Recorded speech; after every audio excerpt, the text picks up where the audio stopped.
Hello, everyone, and welcome to Slash Film Daily. Today is Wednesday, September 4th, 2024. On today's episode of the show, we are going to gather around the virtual water cooler and talk about what we've been up to. My name is Ben Pearson. I'm an editor at slashfilm.com, and I'm joined on today's episode by Slash Film editor BJ Colangelo. Hiya. All right, BJ, what have you been doing recently? Okay, so recently I'm doing a little bit of redecorating. I'm getting a little stir crazy. And I have very limited wall space at this point because I am also an avid collector of alternative movie poster art. So all of like the main wall space in my apartment is well spoken for. But I've got all these like little spaces that I've been trying to fill. And because my wife is smarter than I will ever be, she was like, "Oh, well, like record sleeves are about the same size, so we could use those. Or instead of wasting a record sleeve, which we need because we actually listen to records, laser discs are a very similar size. So we are currently working on filling the empty space in our apartment with framing up laser discs. Right now, our big project is collecting a bunch of John Woo laser discs. Wow. Okay. So, how has that project been going? Because that sounds like an incredibly niche thing. Are you able to find the things you're looking for? So you would be surprised how easy it is to find these because nobody is like watching laser discs, so they're just kind of hoarding them. So we have found a bunch of them, and we decided we really wanted to focus on like Men in Suits era John Woo, so that there's some sort of like cohesion going on. So we've got like The Killer and Face Off and Hard Boiled, A Better Tomorrow, like a lot of these really great ones. The problem that we have run into, though, is that a couple of these laser discs are technically Criterion releases, which means they are like three folds deep, so they don't fit in the normal frames. So we need to like shadow box them. We have to, figure something out with that. But yeah, we technically own like John Woo's Criterion movies now because they're on Laserdisc. That's a pretty awesome idea. I remember when I was in college, my roommate and we lived in a dorm for, I think it was a year, and we had like concrete walls. So we couldn't really pin things to the walls. So I remember us buying records and just putting duct tape on the back of them and like slapping them up against the concrete on the walls. So at least you're taking a more classy approach here by at least framing these things and putting them up on your walls. Exactly. And they're starting to look pretty nice, but yeah, we got to find a way to shadow box the thicker ones because they're sort of like the centerpieces. And it's very cool to have them as well because no one's watching them, no one's really doing anything with them. They're just kind of like ending up on eBay. And if I Mhm. can give them a home and display them and also have something very cool that I think really speaks to both my wife and I's taste in movies, then I'm gonna do it. Yeah, that's awesome. Very cool. All right, so let's get into what we've been reading. I read a novel called Recursion by Blake Crouch, who is the same author that wrote a book called Dark Matter that I talked about not too long ago on the show. That is first of all, have you read either of those books, BJ? No, I've not. I love when we have these conversations because I get to add things to my reading list. So, Dark Matter is this multiversal story that is at least partially about the paths not taken in life, and it engages with how the consequences of our decisions shape who we become and what our lives look like. And Recursion deals with similar themes, but in a different way. This book takes place in a world where there's a mysterious affliction that affects some people called false memory syndrome, where they're suddenly flooded with memories of lives they never actually lived, and the memories live side by side in their head with their real life. So it's almost like two timelines happening in their head at the same time, and some of the characters can't deal with the implications of that, so they end up taking their own lives. And it's about a detective in the year 2018 who experiences this phenomenon and tries to investigate it, like what it is and why it's happening. And it also takes place in the early aughts and follows this neuroscientist named Helena, who is inadvertently responsible for creating false memory syndrome. And it's about how those two characters' storylines intersect across time as some incredibly powerful technology ends up falling into the wrong hands. And I really enjoyed reading Dark Matter, but there are a couple little hangups that I had with Blake Crouch's writing that have been completely excised by the time he got around to publishing Recursion, which came out a few years later. And that, combined with the fact that this book continually levels up in fascinating and often jaw-dropping ways, means that I ultimately like Recursion even more than I did Dark Matter. So very, very high recommendation if you like sci-fi novels to check out this book called Recursion. Yeah, this sounds like my nightmare, so I'm very excited to add this to Uh, my reading list. there are, especially in the climax of the book, there are scenes and images and yeah, just really vivid moments that I think are seared into my brain for a long, long time. So yeah, this one's gonna stick with me I'm for sure. I'm so fascinated by this because, like, I think I've talked about it on the show. If not, I have aphantasia, which means I don't have a mind's eye. So, like, if you close your eyes and like visualize something, I like cannot do that. I'm physically incapable of doing that. And so all of the memories that I have are not visual. They are descriptive of like I remember, it was on this day and the weather felt like this, but it's all descriptive, like as if I'm describing it with words, not visual. Mhm. So I question my memories all the time of like, is this how it actually happened? Or is this just the story I told myself to remember this is how it happened? Because I can never be sure. So having like false memory syndrome, yeah, I would absolutely be one of those people who'd be like, and I'm out. Bye. Yeah. I'm not doing this anymore. Yeah, it's pretty gnarly. Okay, so what have you been reading, BJ? Okay, so something that folks listening might not know about me is that outside of slash film, I am something called a sensitivity reader. And what that means is sometimes it's with books, sometimes it's with screenplays, most frequently it's with screenplays. But writers, sometimes studios will send me a script and they'll say, hey, we're looking for a sensitivity read on this. I tend to read them for either LGBTQIA plus representation, or stories about like fat people or women who are dealing with, uncomfortable situations. Let's just put it in those common terms.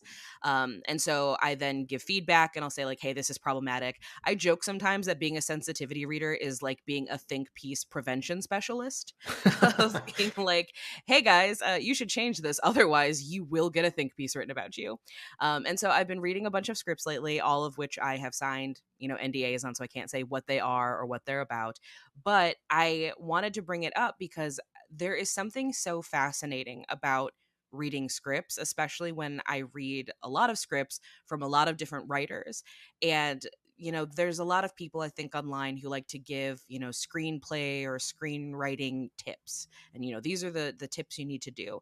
And the thing that I've learned the more I do this is that there really isn't one right way to write a script. Like, yeah, you should not have spelling errors, and there are like certain formatting things that you should probably follow.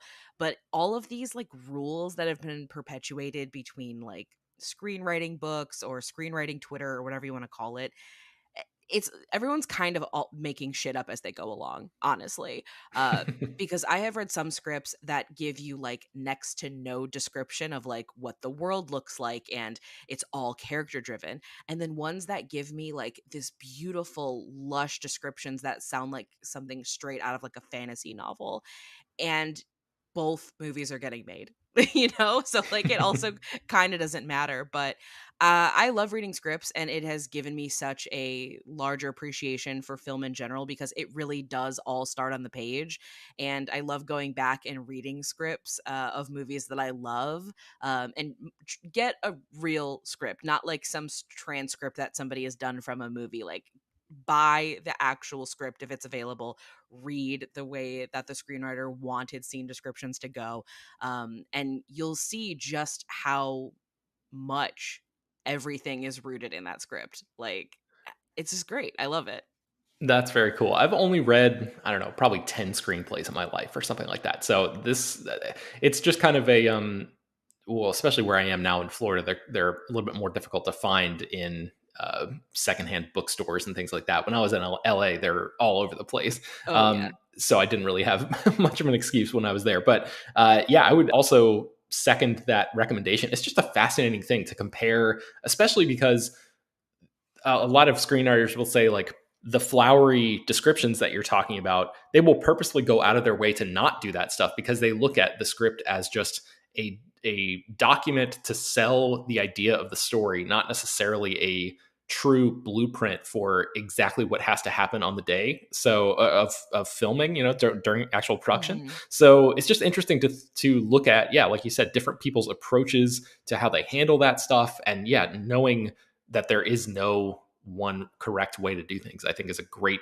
point to underline for people who are younger listeners, maybe, who are interested in breaking into the business and doing all that stuff. Like, obviously people would want to do as much research as they can to find the proper way to do things, but I think what you're trying to say is like there really isn't a true proper Yeah. way. I mean, you obviously have to know the rules in order to break them, but that's true with any industry.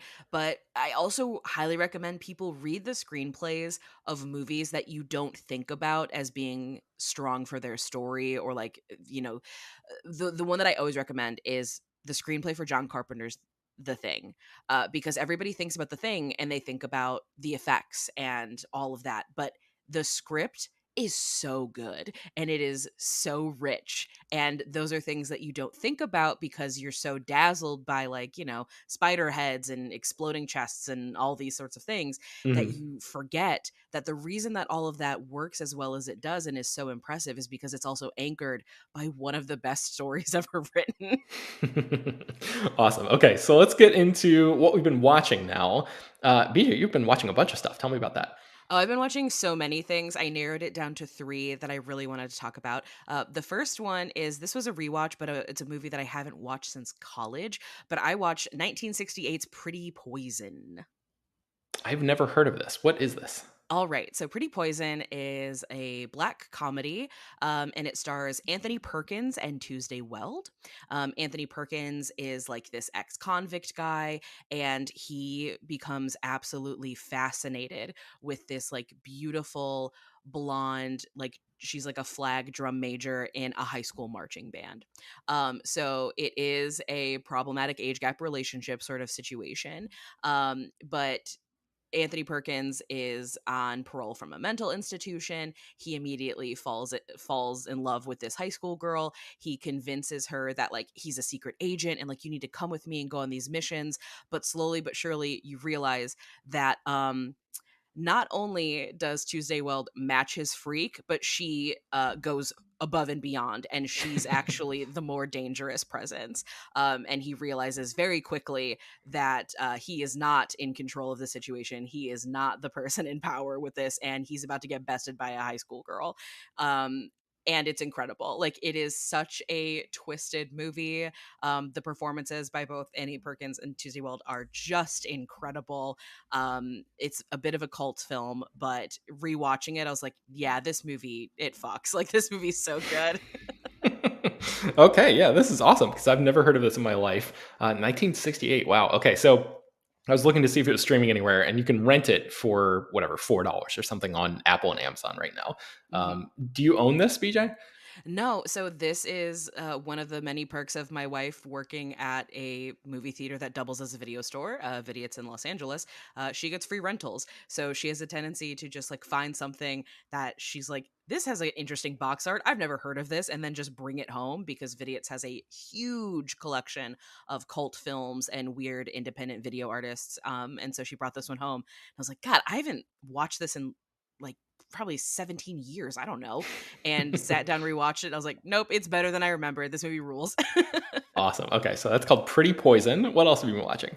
I recently did a full series rewatch of As Told by Ginger. This was a Nickelodeon coming of age animated series that came out in the year 2000.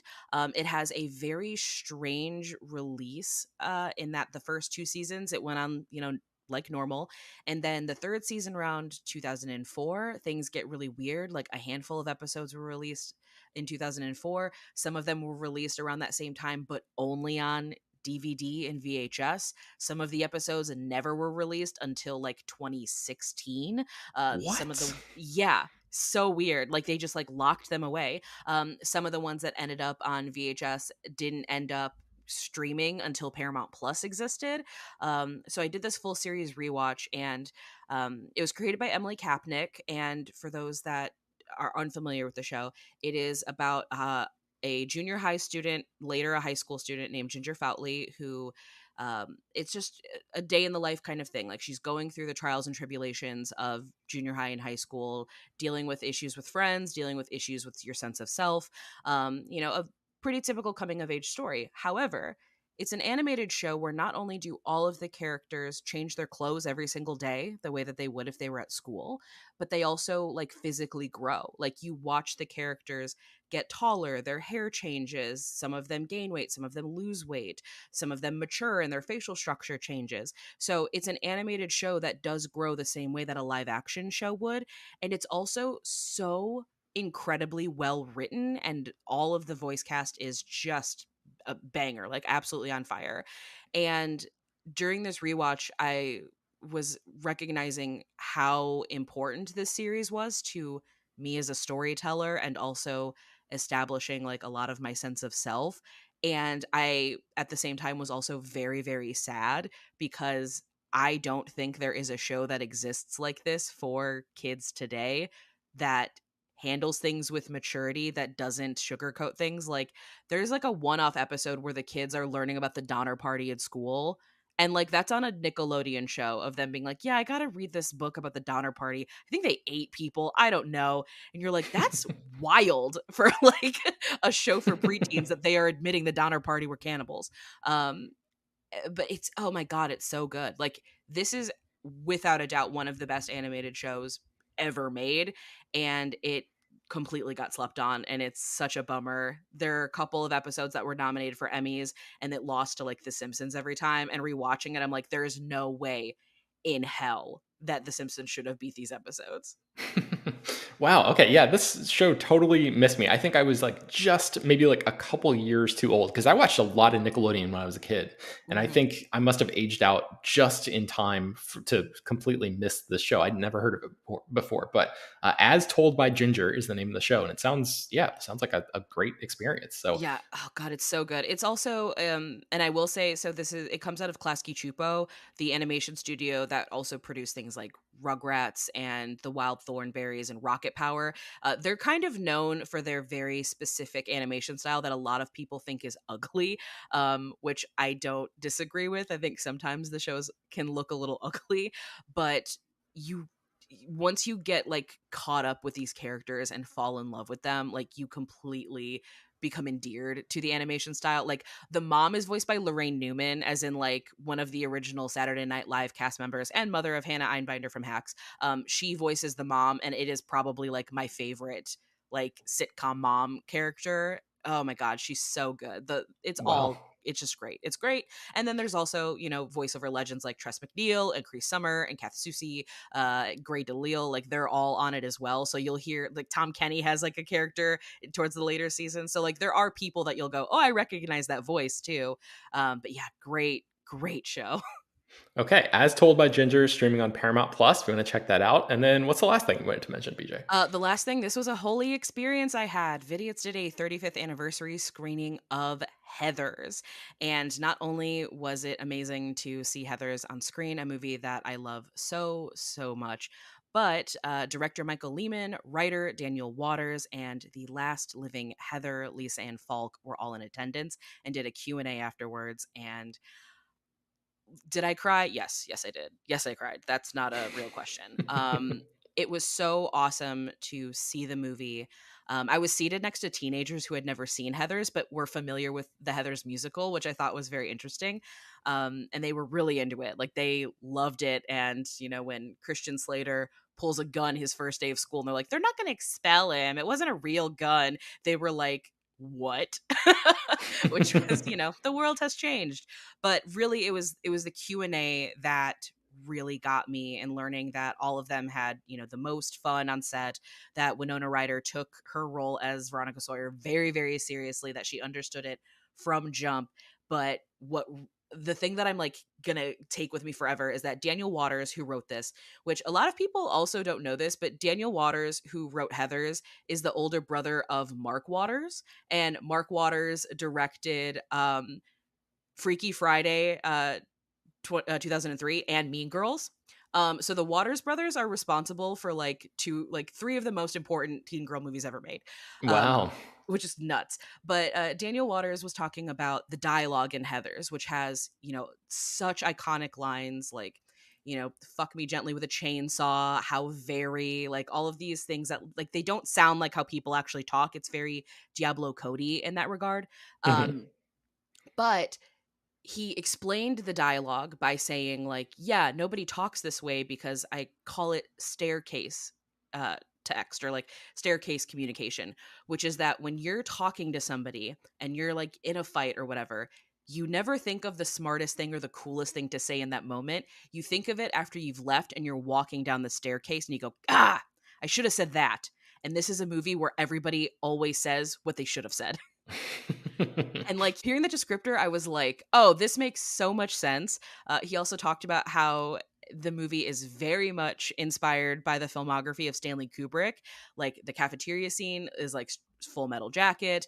The whole tone of this was supposed to feel like Doctor Strangelove for teenagers. He actually pushed for Stanley Kubrick to direct this at first, which thank God did not happen. But like once he identified those points, and watching it, I'm like, "Oh, no, I see it. I see what you were doing here. That's fascinating." BJ, I have to admit that I saw Heather's one time, probably about 15 years ago now, and I just like didn't get it. I don't know. I Oh was my god, not. you gotta revisit it. Yeah, I think I do because people speak so highly of it that I'm sure this is a case where it's kind of on me. And like to be fair, I also didn't get. I'm trying to think. Like The Princess Bride was one where I watched it one time and I was like, I don't know about this. And then on subsequent viewings, I like fell in love with it. And now it's one of my favorite movies ever. And I remember feeling similarly about Anchorman the first time I Mhm. saw it, like because that came out in the same summer as Dodgeball. Oh, And yeah, I yeah. remember thinking like, "Oh my god, like Dodgeball blows Anchorman out of the water." But now with the long arm of time, I've watched Anchorman so many more times than Dodgeball. So yeah, this is probably going to be. I'm guessing if all goes well, this will be another one of those scenarios where I just kind of like, I don't know what happened the first time I saw it, but I don't actually. I think I don't know what I was expecting, and it was just so stylized that I was like, my mind was short circuiting. Like I couldn't believe what I was seeing, and I couldn't even really like engage with the movie because it was so far away from what my expectations of it were. So now, even with all these years in between, I remember that feeling that I got watching it the first time. So now, if I get around to rewatching it, I'll at least have a better sense of what I'm walking into. Oh yeah, I mean, there's something else that'll happen, which I think happens a lot, is movies like Heather's are a lot like listening to the Beatles, in that you hear it and you're like, "This is really good," but maybe I don't understand what's so cool about it because literally everything has pulled from it moving forward. Like there are Mm. so many things that have pulled from Heather's that people don't even realize are pulling from Heather's, which I think is just that's the power of teen girl movies, baby. Teen girls, they are in charge of what becomes cool and popular, and that's its own entirely separate conversation. But you can draw back everything because if it's not what teen girls are deciding it's popular, it is people kicking back and trying to do the opposite of what teen girls think are popular. Like again, I have a teen girl movie podcast called This Is at Prom. You can hear me wax poetic on this for 200 plus hours elsewhere. But yeah, Heather's is so funny. And there are so many movies and so many styles of movies that we do not get unless that movie exists. Excellent. All right, let's take a break and then we'll be right back. All right, so I just wanted to mention a few things really quickly. I watched the first few episodes of The Lord of the Rings, The Rings of Power, season 2, which is now up on Amazon Prime Video. The first 3 episodes are up right now. I think there's going to be 8 in this season. And I'm probably going to talk about this more on an upcoming episode, but I just wanted to put it on people's radar in case you haven't gotten around to checking out that show yet. I really, really love it. As somebody who is like all in on Peter Jackson's original Lord of the Rings trilogy, I love those movies. Those are some of my favorite movies ever. And I know that there was sort of a mixed reception to season 1 of Rings of Power, but I really liked that season. And I think there are aspects of this season that I like even more. So I'm curious to see how that plays out. Basically, I just wanted to put it on people's radar. Is this a show that you've dipped in on at all, BJ? Are you interested in this at all? I'm going to be real. I got about halfway through season 1 and went, I don't have the time and I'm not nearly as invested, but I'm so glad this exists for all of like the diehard Lord of the Rings fans. That's just not my ministry and it never has been. Not my ministry. I like that as a phrase. I've never heard that. I heard that Okay. once on TikTok. I don't know who originally said it, but I was like, "Oh, yoink, putting that in my back pocket forever."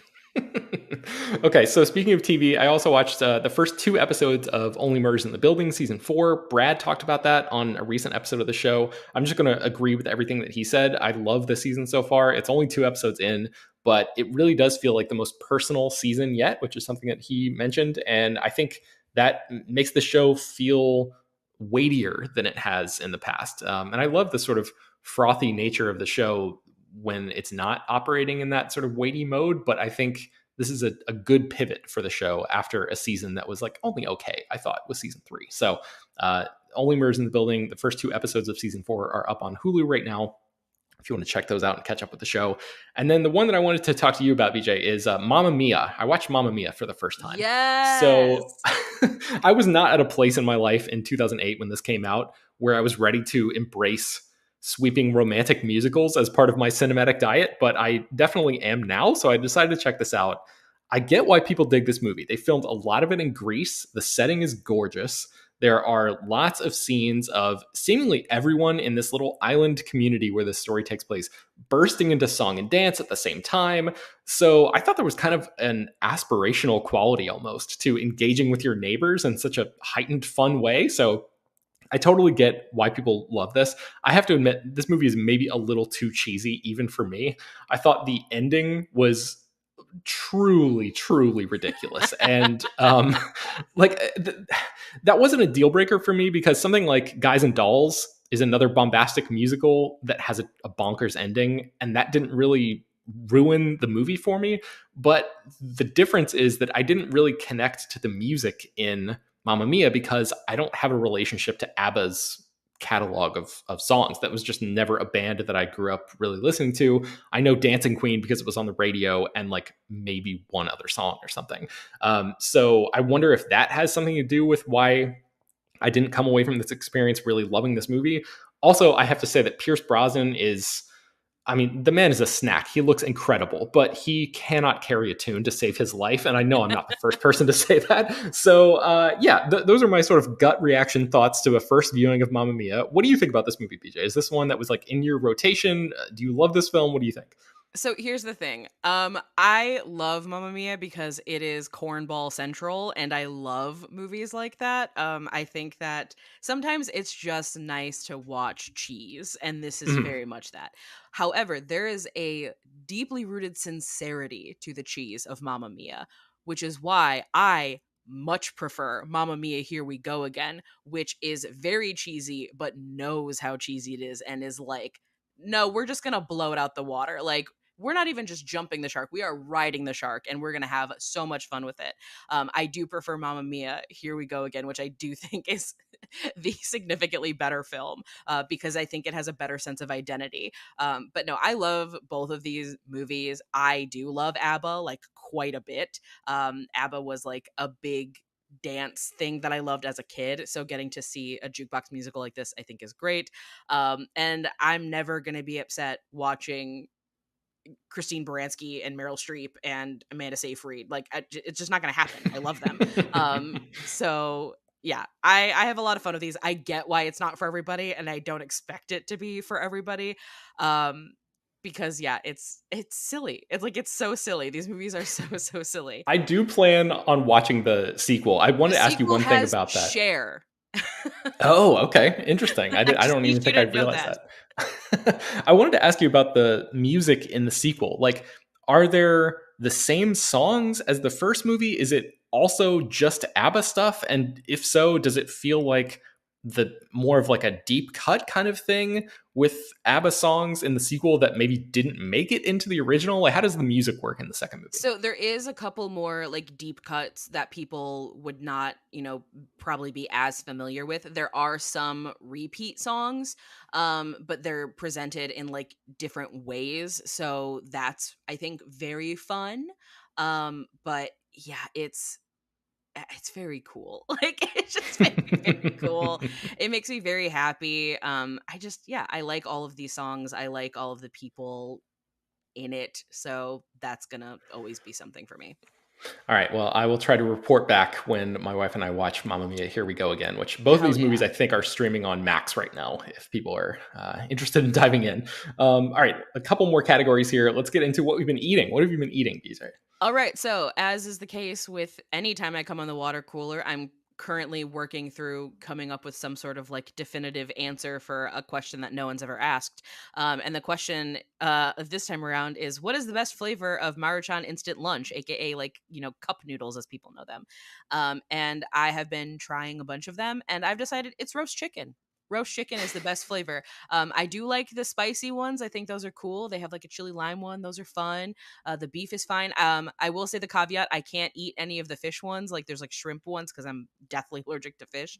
Um, Roast chicken's the best one. It's the one where I don't taste the sodium quite as much because the flavoring is in there. And it is exactly what I expect it to be. I wish the spicy ones were a little spicier. The chicken one is a little too blasé now that I've had roast chicken. So yeah, that is my definitive, irrefutable, absolutely correct answer. So, how much of this is a nostalgia thing? Like, did you grow up eating this, or is this only something that you've gotten into as an adult? I grew up poor, so this is definitely something that I'm very used to eating. But recently, they did an event that had people eating like cup noodles of ramen, and so my wife came home and she was like, "I just have a pallet of ramen now because we have leftovers," and I was like, "Sick! This is awesome." So I've just been eating a bunch of them, and I was like, "You know what? I'm gonna figure this out. I'm gonna make sure that I've had every flavor," and so I did that over the last like month. That's awesome. Yeah, I never really had the instant noodles thing. I had a lot of Campbell's chunky soup, which that Mhm. was like what got me through college. It was like $1 a can at Publix or something. Like for you could get like 10 for $10 or something like that. So I just went through a lot of those, and now I'm to the point where I had so much of it that I just can't even really look at a can anymore. So I was wondering if this was one of those things where like do you have any of those things, those types of foods in your life where you ate so much of it as a kid that now you can't even stand it? I can't do canned vegetables. Like, I Mm, just cannot do it because I can taste the aluminum and it no. I'll eat frozen vegetables all day, but canned vegetables, I'm like, "Ugh, I can't do this. I can't do it yeah. anymore. I'm an adult now." But I will still eat SpaghettiOs out of the can when I'm really feeling frisky, just straight out of the can because I used to do that a lot when, poor. Sometimes you don't have the ability to microwave it, so you just kinda deal with it and hope for the best. There you go. All right, so let's get into the final category here. What you've been playing. What have you been playing recently? All right. I am not like an app girly. I don't play a lot of games on my phone. So when children ask me if I got games on my phone, they are sorely disappointed. But the thing that I do play a lot of is the Impulse Brain Trainer app. It is an app that has, puzzle games, which are cool. Like, oh, there's, five rings on this stack and you need to get it to the other stacks, but you can't have the bigger ones on top of the smaller ones. So, puzzle games like that. There's also ones that are quick math games. There's also ones where it's like, hey, if I folded up this piece of paper into like a six-sided die, what would the die faces look like? Like, what would be the order of it? And it's been helping me a lot. Again, something I'm not sure I've talked about on the show, but like I have brain damage from my cancer treatment and taking a little bit too much radiation to the head. And so I do a lot of brain teasers to kind of keep myself active, keep my brain from, getting lazy.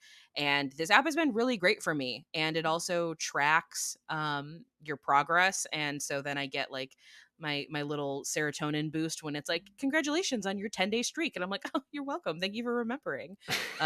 So yeah, I've been playing a lot of Impulse Brain Trainer. And it is a free app, but you can also pay for it. I'm one of those filthy heathens that do pay for it because I get so annoyed with ads after a certain point that I just like, I don't care. Take my $5. Just leave me Yeah. alone. But Okay, yeah. cool. Yeah, I've never heard of this Impulse Brain Trainer. All right, I'll try to put a link to that in the show notes so people can check that out. All right, before we end here, I wanted to read a listener email that we got about the ending of the movie Blink Twice, Zoe Kravitz's directorial debut. You and I talked about this movie not too long ago on the show, but we're going to get into some specifics of what happens at the end of the film. So if you've not seen the movie and don't want to know, turn off the podcast now. But Jennifer from San Antonio wrote in this email to us. So she says, "Dear Ben and BJ, at first, I just want to say how much I enjoy the show. I've been listening for a couple years now and always enjoy your commentary as well as the other members of Slash Film, particularly BJ Colangelo. In fact, my teenage daughter and I went to see the film Blank twice based on your enthusiastic review. After listening to the episode reviewing Blink twice, as well as hearing BJ discuss the film on the Filmcast podcast, in addition to reading your article about the ending of the movie, I had to write in. My daughter and I are both big horror movie fans and really loved the film, so thank you again for the recommendation. However, I was fascinated when we walked out of the movie as she saw the ending very differently than I did. When the camera shows Frida, and this has been interrupting here to say that Frida is Naomi Aki. yes, Naomi Aki's character, thank you, talking to Sarah, who is Adria Arjona's character, outside in the grass, looking at the burning house, and then slowly pans over to Slater King, that's Channing Tatum, as Sarah says, "Do you wish you had made a different choice?" My daughter Violet read that as Frida deciding to save Slater King rather than saving Frida, but obviously having mixed feelings about that terrible choice, which she would have had to make quickly while the house was burning down. So I guess she read it as a much darker ending, with Frida abandoning the sisterhood, saving King, and then subjugating him and taking over his empire, but obviously having a little bit of conflicted feelings and guilt that she should have saved Sarah instead. Hence, briefly hallucinating a conversation with Sarah, calmly questioning the choice that she made, reflecting Frida's conscience. She had this darker take, which I thought was indicated by seeds laid earlier in the movie, such as Frida not believing and respecting her friend Jess's worry that things are not right and when she just wants to leave the island. So I just thought this was an interesting read on the ending that I've not seen discussed elsewhere. Again, I love the show and keep doing great work on the website as well. So thanks for writing in, Jennifer. This is kind of a mind-blowing thing to me. I was wondering if you had the same reading, BJ, because this was like a totally fresh interpretation that I just did not consider at all. Yeah, this was definitely not my initial reaction to it, but as I'm hearing it, oh, I totally see it. And I think that that's fascinating. And again, why I like Blink twice so much is because you can watch this movie and have multiple different takes on what you think it means, and the movie isn't going to spoon feed you an easy answer. And I love that. So I think that, both of these reads can exist at the same time. I don't think that one is definitively correct and one is definitively not. I think that that's, again, goes to the narrative power that Zoe Kravitz has, of that she did leave these breadcrumbs in order for this read to make sense, and she left another trail of breadcrumbs that have the way that we interpret to make sense, and that's Mhm. awesome. That's very cool. That's what makes this movie so exciting. So yeah, kudos to your daughter for finding the bleaker, darker read. I love it. Yeah, I've only seen the movie once, but I was trying to think back to the very end of the movie and really like lock those images in my brain. And I don't remember seeing the Sarah character at the fancy sort of function where Frida basically, where it's revealed that Frida has taken over King Tech or King Industries or whatever the name of that company is, right? So I think the last time we see Sarah in the movie is in that moment right outside of the burning building. And yeah, it seems like she definitely could be some sort of projection or a hallucination from Frida's perspective. Yeah, super bleak read on the ending, especially given like how close those two characters seemed to become after they were like forged together through this trauma that they experienced. What that does to the Frida character and like the ruthlessness that might show for like what she's willing to do in order to gain power is pretty extreme. But yeah, I'm very curious to go back and watch the movie again to see if that reading makes more sense to me now that I know that it exists and that people, or at least one person, thinks that could be what happened in this movie. So yeah, anyway, I appreciate Jennifer you writing in, and shout out to Violet as well for that wild read at the ending of the movie. So Yeah, I want to go rewatch it now with that in mind and see if it changes my feelings. That's such a great read. yeah, cool stuff. All right, so you can find more about most of the things that we mentioned on today's show at slashfilm.com. I will try to link to a few things in the show notes as well. Slash Film Daily is published every weekday, bringing you the most exciting news from the world of movies and TV, as well as deeper dives into the great features you can find on the site. You can subscribe to the show on Apple, Overcast, Spotify, wherever you get your podcasts. Send your feedback, questions, comments, concerns, and mailbag topics to us at bpearson@slashfilm.com. Make sure to leave your name and general geographic location in case we mention your email on the air. Don't forget to take a minute to rate and review the show on Apple Podcasts or Spotify. That really helps us out a lot. Tell your friends about the show any way you can. Thank you so much for listening.